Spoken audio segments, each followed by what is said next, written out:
нова година.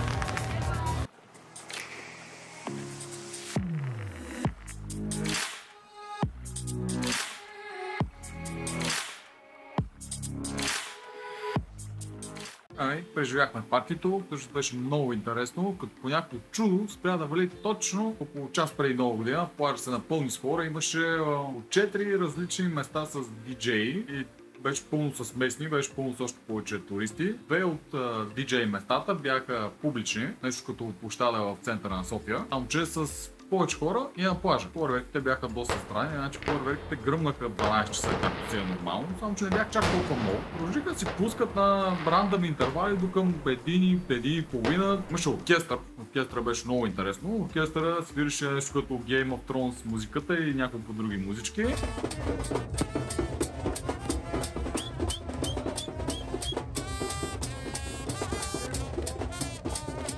Кола не беше лош. Този, който беше в публичния бар, беше 300 зора да се стигне до него. Беше по-голям зор, колкото на надказ партито. Но там те сипваха, аз ги виждах, взимаха си бутилки, които си бяха нормални бутилки с истински алкохол, не фейк алкохол, и сипваха големи чашки в хотелите. Нещо, което в България е доста рядко. Мисля да си го направя вече традиция, си я посрещам всяка година някъде на различна плажна дестинация. Надявам обаче, че няма да вали толкова, защото Шиланга се опи да ме вали. Сега иска да ви покажа малко от мириса. Направо явата видите.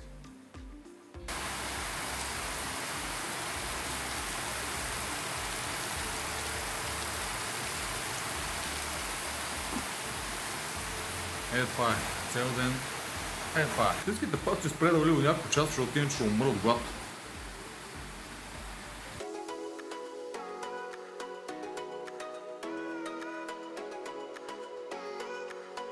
Най-после не вали, така че мога да ви покажа какво има в това малко гърче. То е известно с някакво неща. Едно, сърфисти.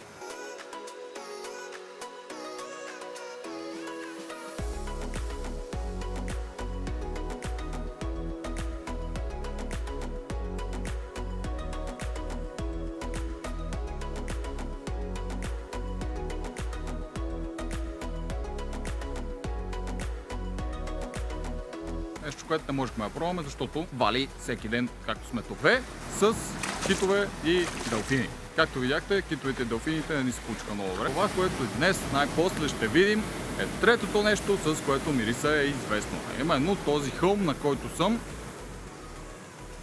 Гледай какво е красиво. Коконът хълма.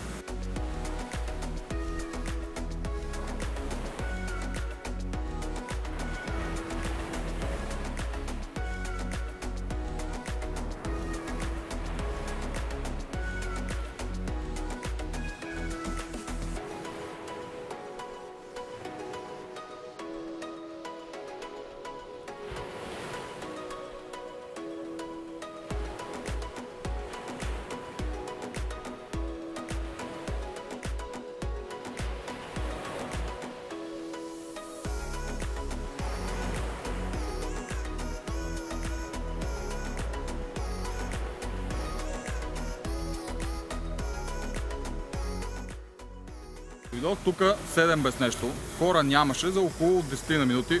Има катерица обаче. Хора нямаше за около 10 на минути, но имаше едно чиче, което разбира се събира пари за да те снима. И буквално за 15 минути горе хълма се напълни, те трябваше да слезе долу, но то... Гледката долу не е лоша всъщност, сега като гледам.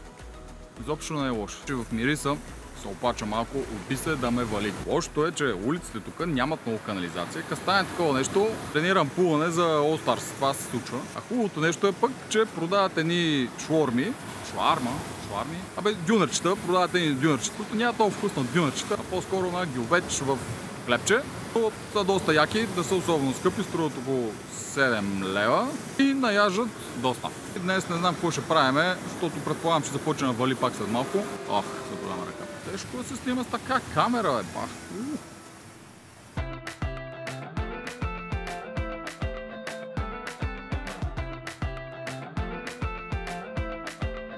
Храната тук е супер вкусна, когато не е люта. Аз обичам люто, обаче стомаха ми вече на 35 не се справя толкова добре с него. Храната е мега яка, защото винаги е от градината. И като седнеш някой такова местно ресторанче, може да ги видиш местните как си готвят отзад, общо взето. Та си сигурен, че е био, защото се виждат продуктите, които те са купили от пазара сутринта, отзад ги режат и готвят. Натурални лелчета, шриландски, ти готвят закуска, обяд, вечеря. Много яко. Това в малко държави в света го има, или поне малко държави, в които аз съм бил. Винаги е много вкусно.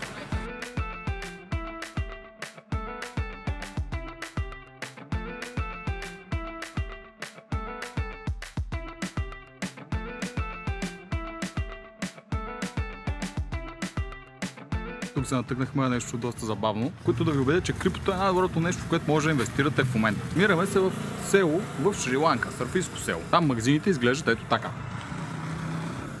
Също тези магазини предлагат, вижте какво предлагат.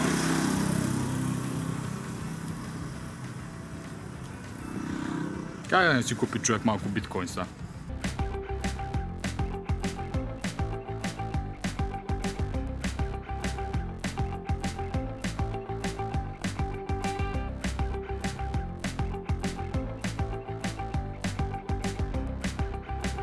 Преди малко снимах една сергия с полове, която беше мега красива и викам, защо не му дам на човека от сергията едни 100 рупии, която има 50 стотинки, просто защото му е мега яка сергията. Дадох му ги въпросните рупии, той не искаше да ги вземе от начало, после ги взе и ми даде едно такова личи, което сега ще го тествам пред вас. Ще иска да го направя при малко, докато си оправях камерата. Го спуснах на земята. Тест на натурално личи от Шри-Ланка.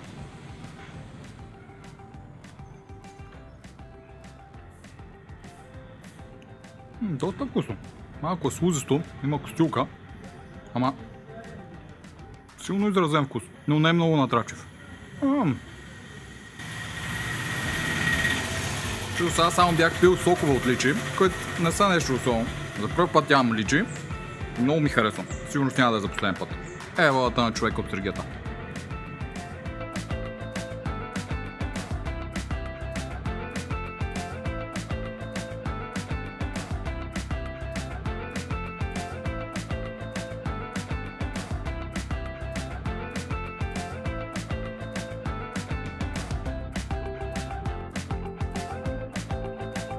Сега ще пробвам да ви покажа нещо много яко. Шри-Ланка пълна с светулки. Единствената държава от всичките 41, в които съм бил, която е пълна с светулки. Една светулка ми влезна в ухото. Видите ли?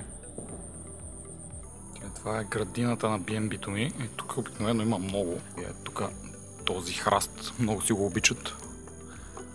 Че едно време, когато бях малък, което е било преди много години.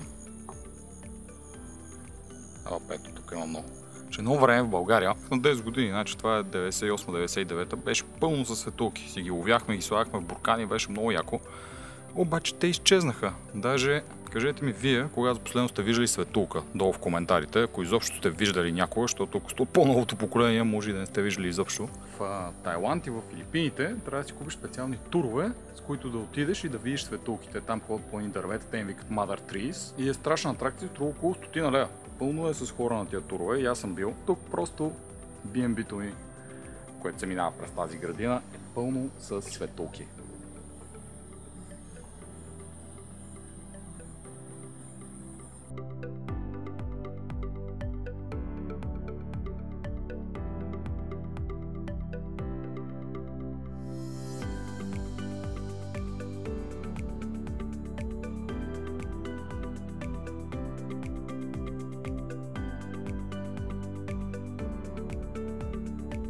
Време да направим равносметка на нашия престой в Мириса. Значи Мириса си я бях подготвил за почивка, така че тук бяхме 5 вечери. 5 вечери ми струваха 20 евро BNB-то, 100 евро, сложим 110 долара. Друго, което похарчихме, около 25 000 рупии за храна, 1000 рупии за вода. Една вода тук струва около половин литър, 140 рупии, което е под левче.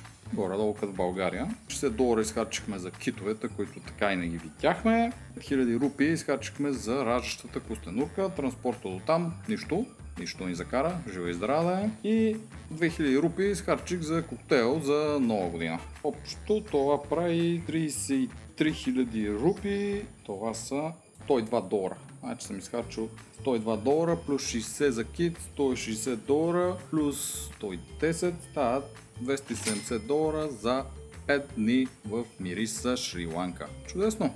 Значи това ми е най-ефтината нова година до сега. Няма да е лошо да ви покажа и B&B-то. Ако някой реши все пак да дойде тук, страшна оферта е. Имаме си хамак на балкона.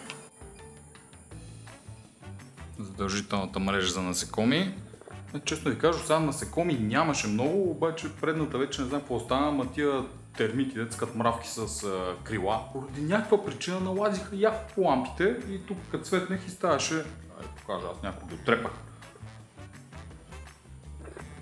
Ставаше е така. Та горе-долу това ми е цялото B&B. Да, мъничко е. Имаме си прозорче, имаме си завеса. Това е банята. Баня като баня. Минусът е, че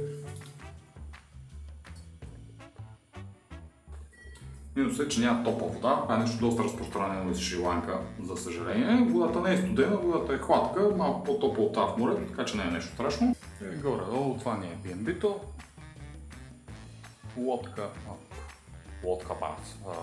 Легло с мрежичка, там отзад е банята. Тук с мен масата, балкона с хамака и това ми е B&B-то, 20 евро на вечер, мисля, че е страхотно. Долу в описанието ще го сложа, ако някой ще идва в Мириса, супер е, плажа е на 150 метра разстояние, трябва да минеш през баровете, обаче тук винаги трябва да минеш през баровете, струва си.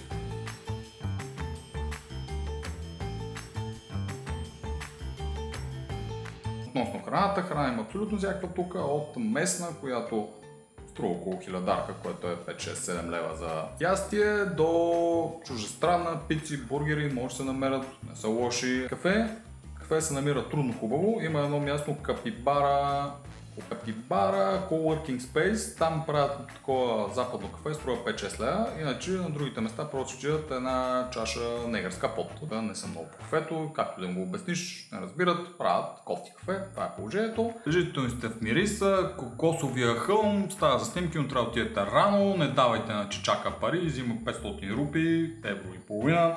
За да направи снимки, не прави хубави снимки. Самия плаж, имаме два плажа, Мириса Бич, който е основния, пълен с хора, барове, ресторанти, става за плуване, става и за сърфинг, само че в една от страничните части.